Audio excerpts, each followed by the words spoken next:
Chapter 45. The Old One's Tale. I am delighted to see you again, Head Aura, Ambrose smiled. Harry stepped over the threshold from the porch into Ambrose's entrance hall. Please come through into my study, Ambrose exhorted him. Harry looked around. No house elf today, Ambrose? Indeed not. He is taking his day off to visit friends, I understand. And Catherine is on a shopping trip, to purchase more clutter with which to adorn the house, I do not doubt. She is in a permanent state of moving in and nest building, it would appear. The upshot of all this is that we are quite alone, my dear friend, and may do or say whatever we please. Harry did not miss the tone of hidden meaning in the old man's words.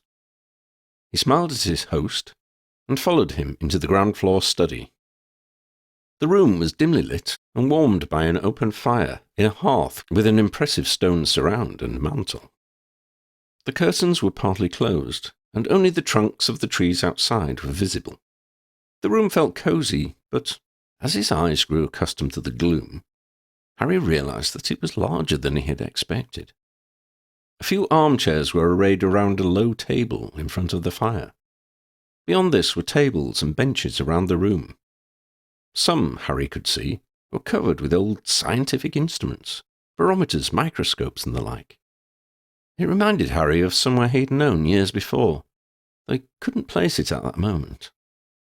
Ambrose took to one of the armchairs and gestured Harry to join him.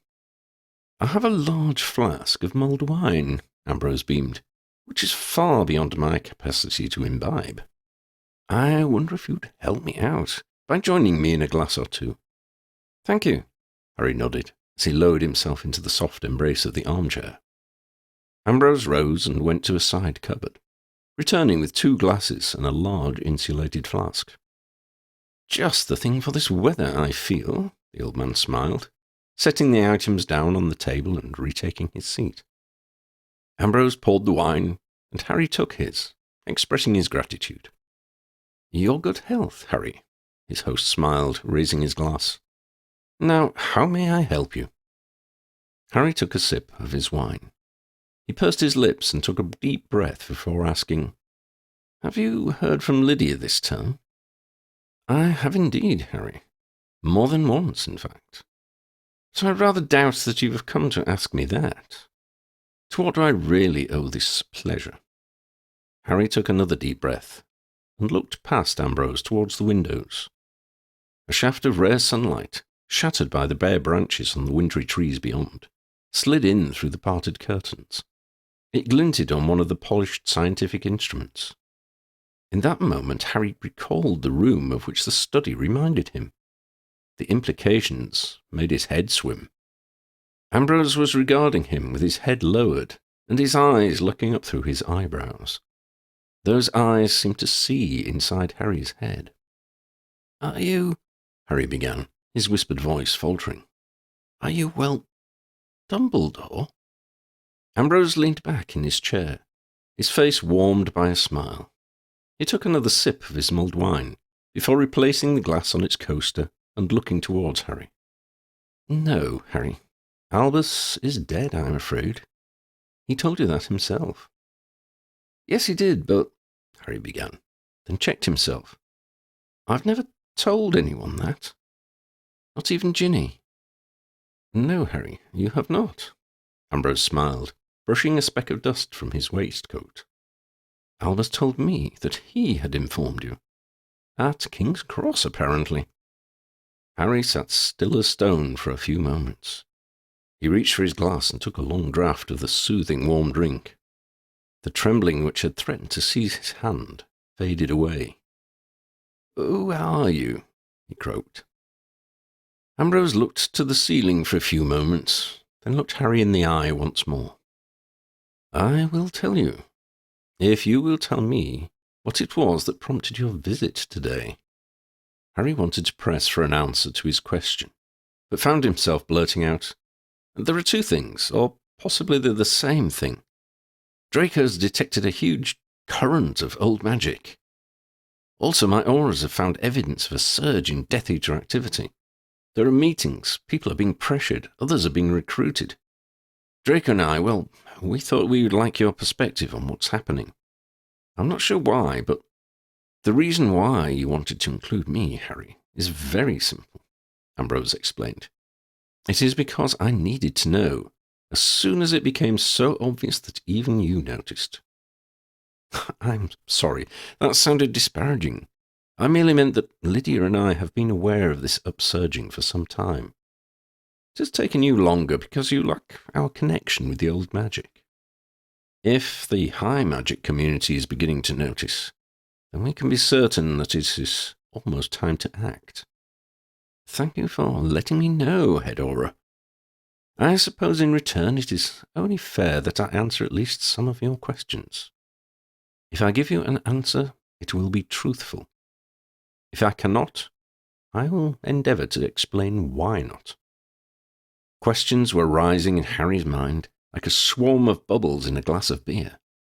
He asked the first one to reach the surface. Why do you remind me of Dumbledore? Ambrose gave a warm smile and a light sigh. Albus and I were friends for many years. I became his mentor when he was around the age you are now, Harry. It is possible he modelled himself on some of my attributes, perhaps. I had watched him, on and off, since his days as a student at Hogwarts. He showed promise from an early age. He was arguably a little too intense, even arrogant, for a while. Then his disappointment with his friend Gellert, and other factors in his unfortunate times tempered his manner. That left a very worthy ally for me. I did my best to give him the knowledge and wisdom that he needed, without directing his actions. I should make clear at this point that bitter experience keeps me from becoming directly involved until, let us say for now, until I am needed. But more of that later. Harry pondered for several moments, then asked, How old are you? Ambrose chuckled. Almost old enough to know better, Harry, but clearly not quite. I cannot give you an exact number, because I do not know. However, I am significantly older than Albus, or indeed Nicholas Flamel. I imagine you recall that name.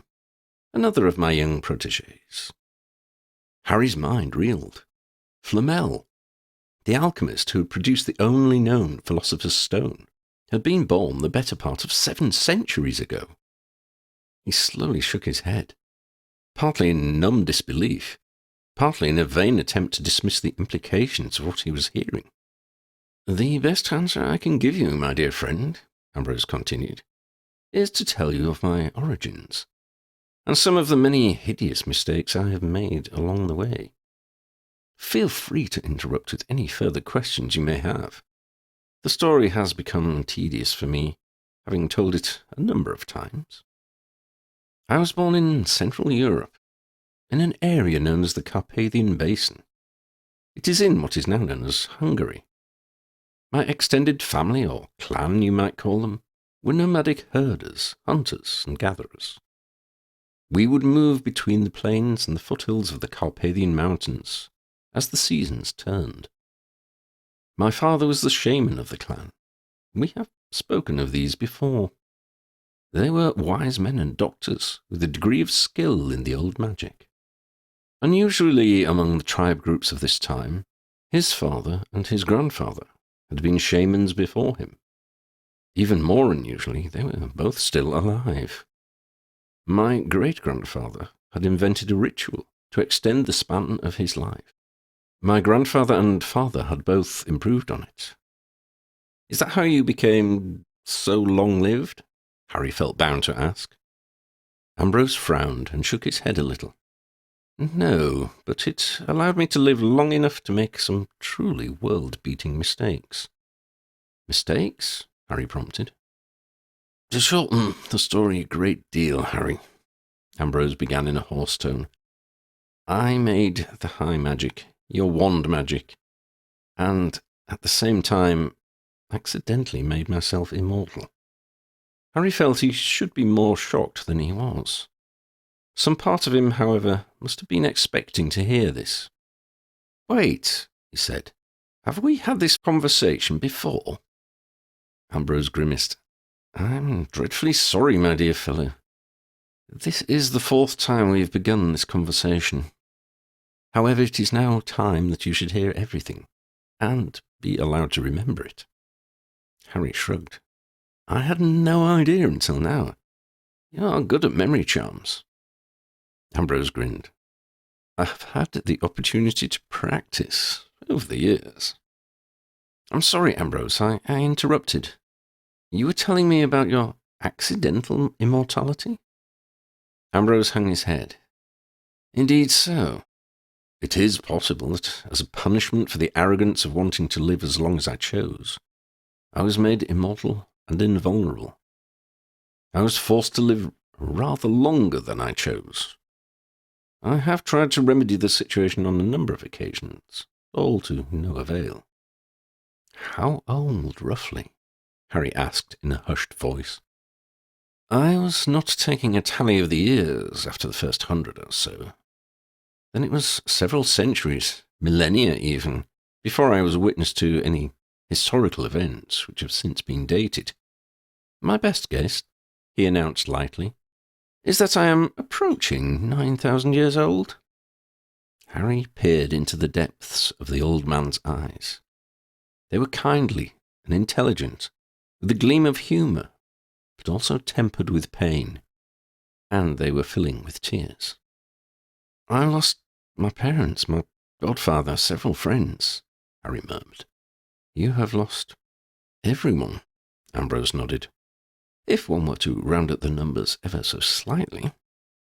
Harry felt the weight of his own losses. He sagged to imagine Ambrose's.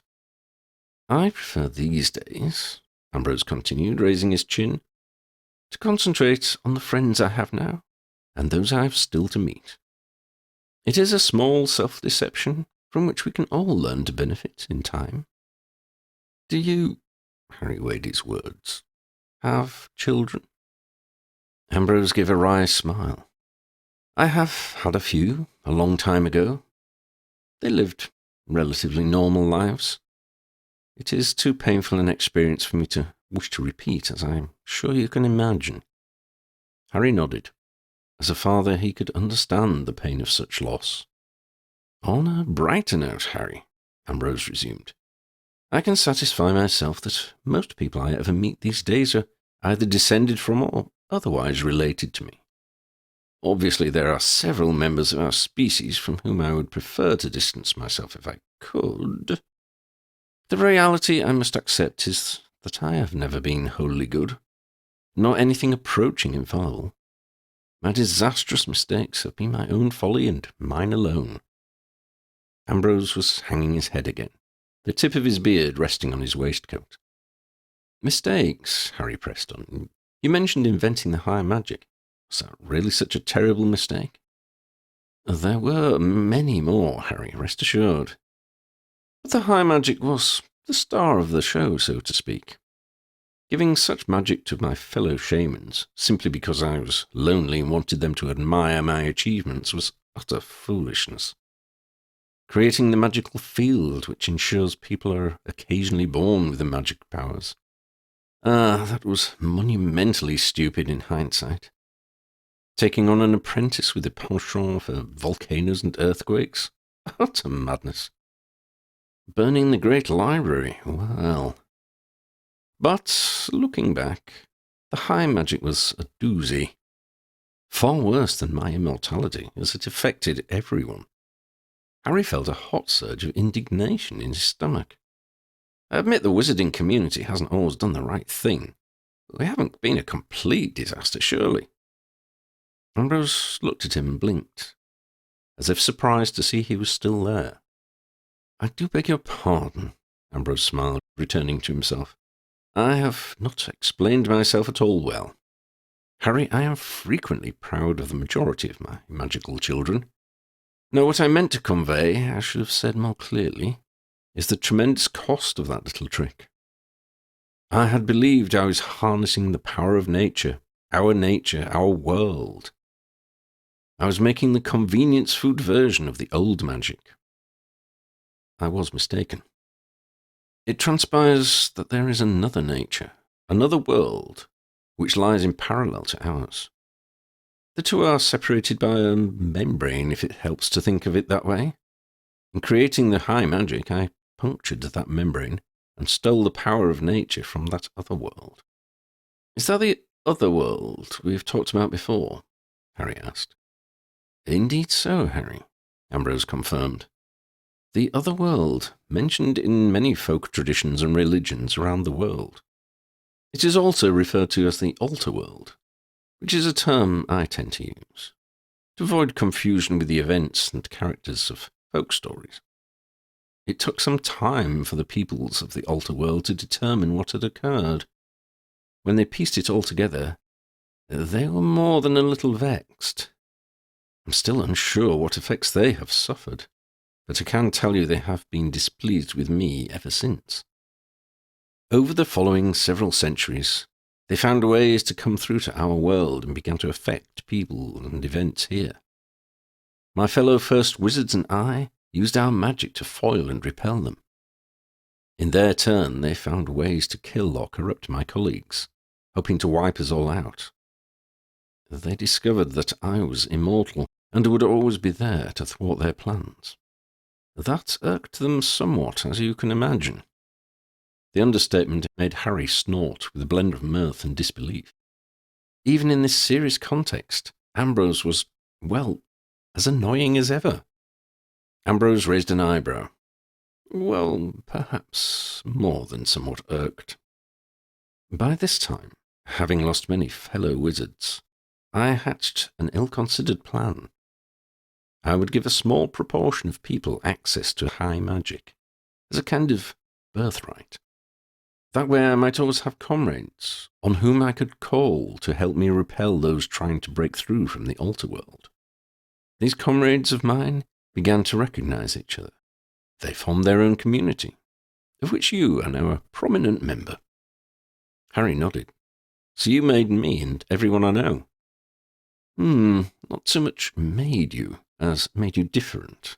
That would be more accurate. Harry pondered for a while before asking his next question. You said that people from the altar world got through to our world. What happened? Ambrose heaved a sigh. There were battles in the beginning. Then their attacks became more subtle. People were changed or corrupted, and were turned to do their bidding. There were battles, betrayals, subterfuge. Events occurred which have since passed down into legends, folklore, and mythology. Ambrose stopped. Harry was looking puzzled. When you said people were changed, Harry asked, how exactly? Some were merely persuaded to change their allegiances. Others were physically transformed into what we now know as vampires, werewolves, even goblins. Goblins? Harry was shocked. Goblins were once people. To be fair, Harry, Ambrose chided, they are still people, or more correctly, a people. I do wish wizards would recognize that fact a little more often. Simply because they are a little different from us does not mean they do not belong with us. We have much in common, and would be stronger together. I have tried from time to time to nudge the two communities into alliance. Admittedly, most of those attempts did lead to what we now know as the Goblin Wars. Every time, on each side, there are a few who wish to stir up resentments and spoil it for everyone. They do it to create opportunities for their own personal gain. Couldn't you intervene? I have in the past, Harry. Ambrose looked pained. Another reason why I have learned to interfere as little as possible. I feel remorse too keenly to make a good assassin, or even a jailer. Did the altar worlders make house elves and dragons and so on? Harry wondered aloud. A colleague of mine turned his own servants, slaves really, into the first house elves. The magic to ensure their obedience was very cleverly crafted. It is one of the strongest curses I have ever known. I have made numerous attempts to chip away at it over the millennia, but it is only recently that I feel it has truly begun to break down. Much of that success is due to the efforts of people like Dobby and Hermione. More effort will be required. We need to break down the habits and erroneous beliefs ingrained in the elves and their tormentors, or masters, as they prefer to call themselves. As for magical creatures, most were created by early wizards. Others were created by the Alterworlders, or their agents in our world. Not dragons, however. I am unsure of their origins, as indeed are they. I choose to believe that they were created by the forces of nature of our own world. I shall for a moment sound like a typical old man, as I tell you that the dragons we have today could not hold a candle to the dragons I knew as a youth. Ambrose thought for a moment.